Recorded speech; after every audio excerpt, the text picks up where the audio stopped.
He thought it was over. The first attack should have killed him. A full-grown grizzly bear, exploding out of the trees, closing distance in seconds. There was no time to react. Just impact. Claws, teeth, weight, and then silence. When it stopped, he was still alive. Barely. Most people would assume that surviving a grizzly attack means the danger is over. But in rare cases, that's when it gets worse. In Montana, encounters with grizzly bears are rare. But when they happen fast. Grizzlies don't bluff like black bears. They don't circle. They don't hesitate. They commit. And when they attack, it's usually over in seconds. The goal isn't always to kill. Sometimes, it's to neutralize a perceived threat, especially if the bear is surprised, or protecting territory, or worse, protecting cubs. After the first attack, the victim did what survival experts often recommend.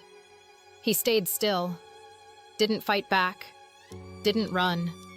He let the bear believe the threat was gone. And eventually, it worked. The bear left. But here's what most people don't understand.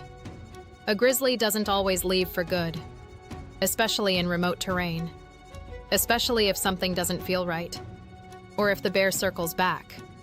In this case, that's exactly what happened. Imagine trying to move after that. Your body is wrecked. Adrenaline is fading. Every movement hurts. You're disoriented. You're exposed. And you know, you're not alone out there. Somewhere nearby, that bear still exists. Minutes pass, maybe longer. And then, movement again. Not wind, not trees. Something heavier, closer. The bear came back. A second attack isn't something most people ever prepare for, because most people don't survive the first. This time, there's even less energy, less reaction, less chance. The same force, the same speed, but now, no strength left to endure it. And this is where survival becomes something else entirely. Not about fighting, not about escaping, but about lasting long enough for the attack to stop again. And somehow, it did. 2 attacks. Same day, same bear, and still alive. But this is where the real danger begins. Because surviving the attack doesn't mean you're safe. It means you're alone. In the wilderness. Injured, weak, and possibly miles from help. This is the part most people don't think about. The part after. Because just like the ocean, the wilderness doesn't forgive mistakes. If you can't move fast, you need to be found. If you can't call for help, you need to be heard. And out there, your voice doesn't carry far. Trees absorb sound. Terrain blocks it. Distance kills it. Search teams don't hear shouting from miles away. They look for signals. Something sharp. Something unnatural. Something that cuts through everything else. Because without that, you're just another shape in the landscape. This is how people survive the impossible and still disappear anyway.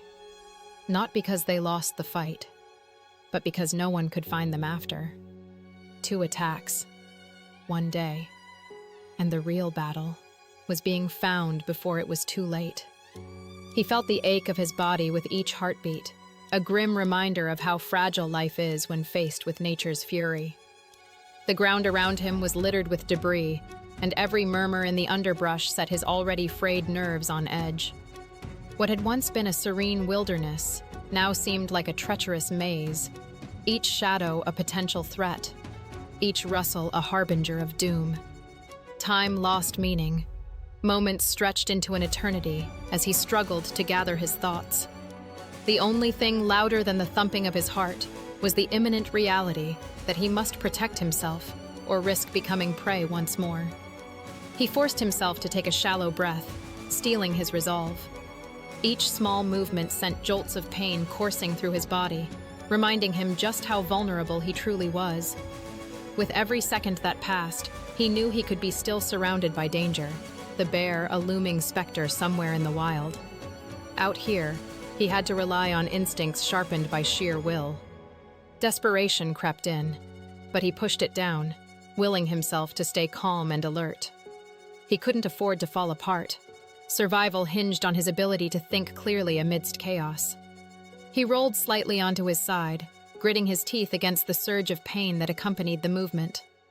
The weight of his body felt like a betrayal, the ground nothing but a cruel reminder of his situation. With a monumental effort, he began to scan the area, his heart racing at the thought of the bear lurking just beyond his line of sight. Shadows played tricks on his weary mind, and each flicker of movement sent a fresh jolt of horror coursing through him. He knew that if he remained undetected, survival hinged on not only his awareness, but also his ingenuity. A plan began to form. He needed to create something to signal for help. He strained to listen, filtering the cacophony of the wilderness for any sound that might indicate human presence. Every puff of wind felt like a hostile whisper, and flickers of light from the distant sun began to fade into the horizon. An urgency coursed through him. Time was escaping fast, and with it, his chance at survival. With great caution, he clawed through the debris around him, seeking anything that could cut through the silence, anything that could be seen from afar. A piece of shiny metal, a fragment of someone's lost gear, gleamed faintly beneath the broken branches. His fingers brushed against it, a flicker of hope igniting inside him. If he could just attract attention, he might make it out alive.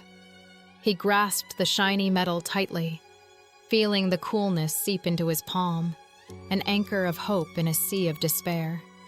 With determination, he positioned it among the fallen branches, crafting a reflective surface that would catch the last rays of the dying sun.